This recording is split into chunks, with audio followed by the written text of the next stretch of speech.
दोस्तों महाभारत से मिलते हैं। ये 4 सबक आपने जान लिए तो जीत जाएंगे। जिंदगी की जंग महाभारत की शिक्षा हर काल में प्रासंगिक रही है। महाभारत को पढ़ने के बाद इससे हमें जो शिक्षा या सबक मिलता है उसे याद रखना भी जरूरी है। तो आओ हम जानते हैं ऐसी ही 4 तरह की शिक्षाएं जो हमें महाभारत, युगंधर और मृत्युंजय पढ़ने पर मिलती है। हालांकि यह भी सच है कि आप महाभारत पढ़ेंगे तो हो सकता है कि आपको कुछ अलग शिक्षा या सबक मिले। पहला, जीवन हो योजनाओं से भरा। जीवन के किसी भी क्षेत्र में बेहतर रणनीति आपके जीवन को सफल बना सकती है, और यदि कोई योजना या रणनीति नहीं है तो समझो जीवन एक अराजक भविष्य में चला जाएगा जिसके सफल होने की कोई गारंटी नहीं। भगवान श्री कृष्ण के पास पांडवों को बचाने का कोई मास्टर प्लान नहीं होता तो पांडवों की कोई औकात नहीं थी कि वे कौरवों से किसी भी मामले में जीत जाते। दूसरा, संगत और पंगत हो अच्छी। कहते हैं कि जैसी संगत वैसी पंगत, और जैसी पंगत वैसा जीवन।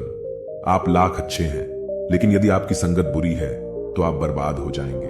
लेकिन यदि आप लाख बुरे हैं और आपकी संगत अच्छे लोगों से है और आप उनकी सुनते भी हैं तो निश्चित ही आप आबाद हो जाएंगे। कौरवों के साथ शकुनी जैसे लोग थे, जो पांडवों के साथ कृष्ण, शकुनी मामा जैसी आपने संगत पाल रखी है तो आपका दिमाग चलना बंद ही समझो। तीसरा, अधूरा ज्ञान घातक। कहते हैं कि अधूरा ज्ञान सबसे खतरनाक होता है। इस बात का उदाहरण है अभिमन्यु। अभिमन्यु बहुत ही वीर और बहादुर योद्धा था, लेकिन उसकी मृत्यु जिस परिस्थिति में हुई उसके बारे में सभी जानते हैं। मुसीबत के समय यह अधूरा ज्ञान किसी भी काम का नहीं रहता है। आप अपने ज्ञान में पारंगत बने, किसी एक विषय में तो दक्षता हासिल होना ही चाहिए। चौथा, दोस्त और दुश्मन की पहचान करना सीखें। महाभारत में ऐसे कई मित्र थे जिन्होंने अपनी ही सेना के साथ विश्वासघात किया। ऐसे भी कई लोग थे जो ऐन वक्त पर पाला बदलकर कौरवों या पांडवों के साथ चले गए। शल्य और युयुत्सु इसके उदाहरण हैं।